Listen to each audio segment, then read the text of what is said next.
बिस्मिल्लाहिर्रहमानिर्रहीम।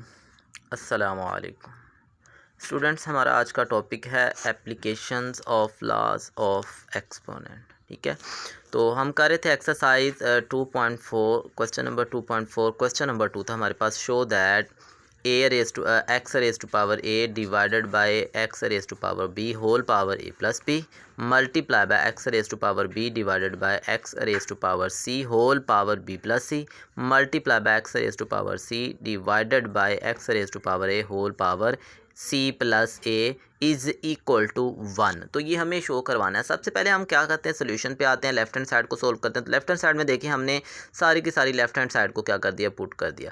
अब देखिए हमने आइडेंटिटी पढ़ी कि जब दो सेम बेसिस एक दूसरे को डिवाइड करती हैं तो उनकी जो पावर्स होती हैं वो माइनस हो जाती हैं, यानी कि न्यूमरेटर की पावर माइनस डिनोमिनेटर की पावर, जो कि यहाँ लिखी गई है। ठीक है, न्यूमरेटर की पावर माइनस डिनोमिनेटर की पावर। तो हम इसको सोल्व करते हैं। तो इसको जब हम सोल्व करते हैं तो देखिएगा, जब आइडेंटिटी अप्लाई करते हैं तो क्या लिखा हुआ, दोनों बेसिस सेम है तो लिखा जाएगा a माइनस बी। सिमिलरली यहाँ b माइनस सी, c माइनस ए। अब हमने अलजबरा के अंदर आइडेंटिटी पढ़ी है कि जब a minus b multiply by a plus b तो हमारे पास सोल्यूशन आ जाता है a square minus b square. Algebra के अंदर हमारे पास आइडेंटिटी मौजूद है। आइडेंटिटी ये हुआ करती है कि जब हम ए प्लस बी को ए माइनस बी के साथ मल्टीप्लाई करवाते हैं तो सोल्यूशन जो होता है हमारे पास, उसका प्रोडक्ट वो आता है a square minus b square. ठीक है, तो पहले वाली वैल्यू का स्क्वायर माइनस दूसरे वाली वैल्यू का स्क्वायर। सिमिलरली जब इस पे भी वही आइडेंटिटी अप्लाई करते हैं तो B square minus c square आ जाएगा, B square minus c square, और जब इस पे अप्लाई करेंगे तो सी स्क्वायर माइनस ए स्क्वायर आ जाएगा। नेक्स्ट हमने आइडेंटिटी पढ़ी कि जब सेम बेसिस मल्टीप्लाई, अब देखें ये भी एक्स बेस है, यहाँ भी एक्स बेस है, यहाँ भी एक्स बेस है, जब सेम बेसिस मल्टीप्लाई होती हैं तो उनकी पावर्स ऐड हो जाती हैं।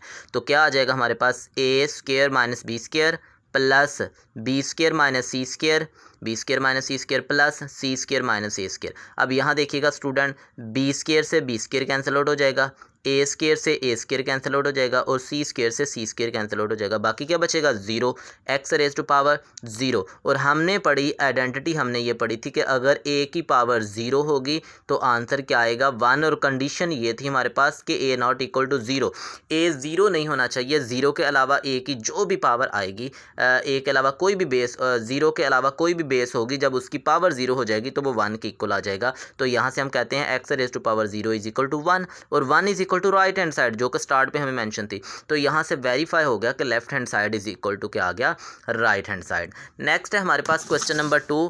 तो क्वेश्चन नंबर 2 में देखिएगा सिंप्लीफाई करना है हमें। तो सिंप्लीफिकेशन में सबसे पहले देखिएगा लिखा हुआ 5 रेज टू पावर 2 और 2 रेज टू पावर 3 है। ठीक है, नेक्स्ट हमारे पास 5 raise to power 2 and whole power 3। जब 2 रेज टू पावर 3 को हम सोल्व करते हैं तो 2 रेज टू पावर 3 का मतलब होता है हमारे पास 2 को 3 टाइम मल्टीप्लाई करना।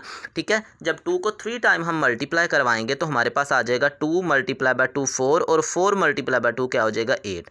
और यहाँ इसका मतलब है 2 मल्टीप्लाई बाय 3, 2 मल्टीप्लाई बाय 3 6। अब अभी हमने आइडेंटिटी पढ़ी कि जब दो सेम बेसिस आपस में एक दूसरे को डिवाइड करती हैं, जब दोनों सेम बेसिस एक दूसरे को डिवाइड करेंगे तो पावर्स माइनस हो जाएंगी। ठीक है, आइडेंटिटी ये थी हमारे पास कि अगर ए की पावर m हो डिवाइडेड बाय ए की पावर n हो तो जो आंसर आता है वो आता है m माइनस n। ठीक है, तो ये हमारे पास आइडेंटिटी थी, यहाँ हम अप्लाई करते हैं तो क्या आ जाएगा, 8 माइनस 6 2 होता है। 5 रेज टू पावर 2 का मतलब 5 मल्टीप्लाई बाय 5, और 5 मल्टीप्लाई बाय 5 क्या होता है, 25। सिमिलरली नेक्स्ट हमारे पास फोर्थ पार्ट है क्वेश्चन नंबर 3 का, 3 raise X raise to power 3 और होल की power 2 divided by x raise to power 3 और 3 raise to power 2। 3 raise to power 2 का मतलब 3 मल्टीप्लाई बाय 3। तो यहाँ हम सोल्व करते हैं, 3 मल्टीप्लाई बाय 2 6 आ जाएगा, और यहाँ हमारे पास आ जाएगा 3 रेज टू पावर 2 मतलब 3 मल्टीप्लाई बाय 3 9, और 6 X raise to power 6 divided by x raise to power 9। अब इसको हम क्या करते हैं, डिवाइड करते हैं। अभी आइडेंटिटी पढ़ी, जब सेम बेसिस डिवाइड करें तो पावर्स माइनस हो जाती हैं। तो पावर 6 माइनस 9, स्टूडेंट्स 9 माइनस 6 नहीं लिखेंगे, हमेशा पहले वाली वैल्यू का न्यूमरेटर, पहले वाली जो हमारे पास वैल्यू होगी उसकी पावर माइनस दूसरे वाली वैल्यू की पावर। तो 6 माइनस 9, 6 माइनस 9 माइनस 3। अब हमने आइडेंटिटी पढ़ी कि जब भी ए की पावर माइनस में होगी, ठीक है, तो वो उसका क्या कहलाएगी, इन्वर्स कहलाएगी, हम उसका रेसिप्रोकल ले लेंगे तो ये क्या बन जाएगी a raise to power m। तो यहाँ जो -3 था जब हम इसको डिनोमिनेटर में ले जाएंगे तो डिनोमिनेटर में जाकर ये हमारे पास क्या हो जाएगा पॉजिटिव नंबर बन जाएगा। तो ये हमारे पास क्या आ गया सोल्यूशन आ गया x नॉट इक्वल टू 0। ये इस पर रिस्ट्रिक्शन लगाई गई है क्योंकि अगर डिनोमिनेटर में 0 आ जाता है तो ये अनडिफाइंड नंबर हो जाता है, इसी वजह से ये 0 के इक्वल नहीं, 0 के अलावा कोई भी नंबर हो सकता है। तो 1/x³ जो होगा ये हमारे पास क्या होगा फाइनल सोल्यूशन होगा। नेक्स्ट है हमारे पास क्वेश्चन नंबर 3 था। क्वेश्चन नंबर 3 का फर्स्ट वाला पार्ट है, इसको हम सोल्व करने जा रहे हैं। तो 2 raise to power 1/3 multiply by 27 raise to power 1/3, उसके बाद हमारे पास आ गया 60 1/2 raise to power 1/2। Similarly denominator के अंदर 180 रेज़ टू पावर 1/2 और हमारे पास क्या आ गया 4 raise to power -1/3 and 9 raise to power 1/4।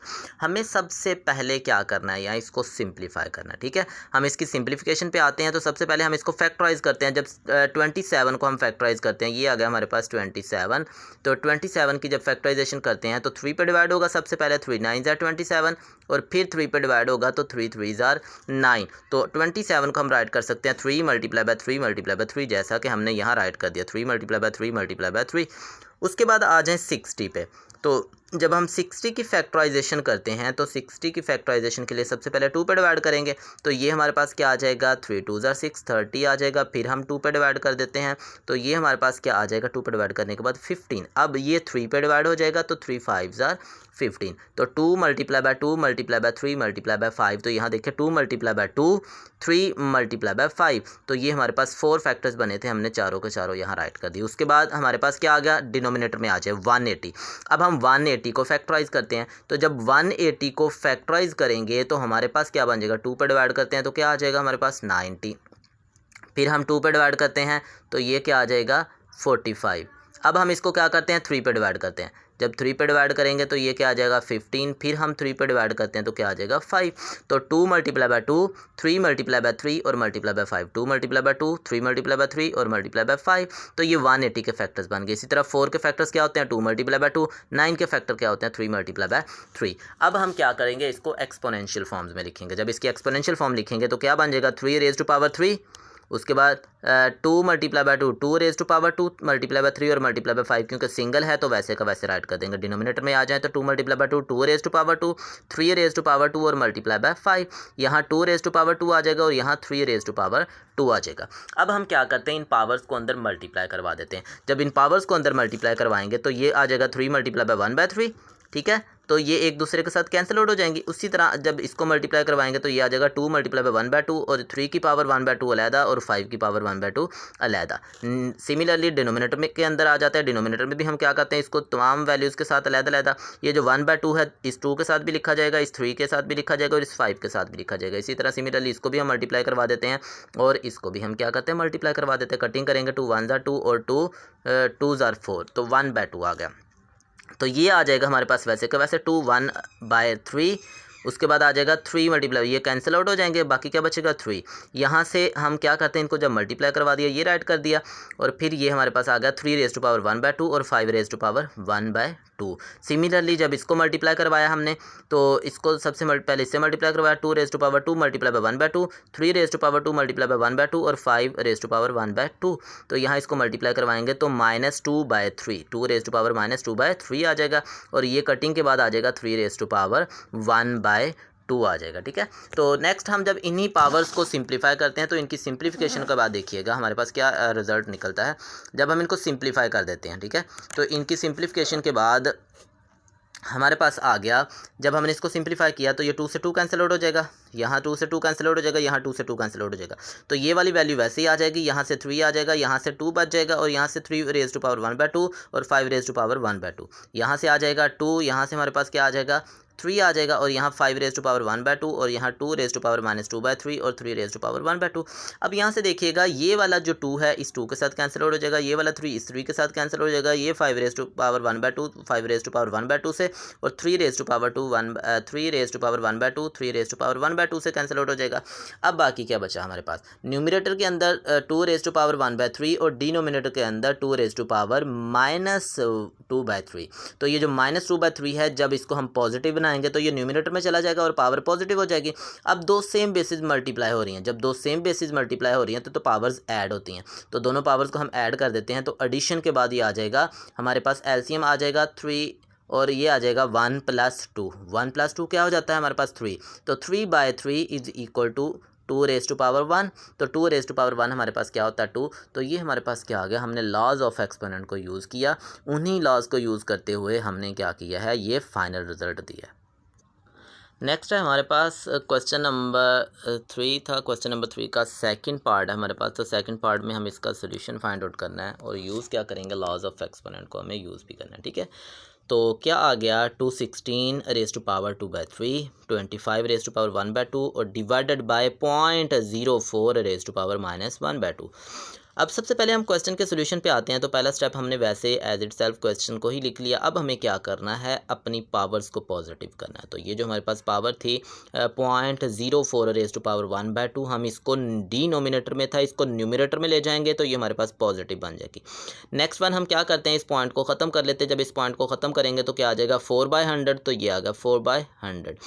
अब जब हमने इसको पॉइंट को भी ख़त्म कर लिया, पावर को भी पॉजिटिव बना लिया, अब हम इसकी फैक्टराइजेशन पे आते हैं। तो फैक्टराइजेशन में सबसे पहले हम क्या करेंगे, फैक्टराइजेशन कर लेते हैं 216 की फैक्टराइजेशन करते हैं। 2 पे डिवाइड किया 108, 2 पे डिवाइड किया 54, 2 पे डिवाइड किया 27। अब 2 पे डिवाइड नहीं होता, 3 पे डिवाइड करेंगे। तो 3 पे डिवाइड किया 9, 3 पे डिवाइड किया क्या आ गया 3। तो क्या आ गया 2 × 2 × 2 × 2, 3 × 3 × 3। तो ये हमने उसको फैक्टराइज कर दिया। और 25 की फैक्टराइजेशन क्या होती है 2, 5 × 5 25 होता है।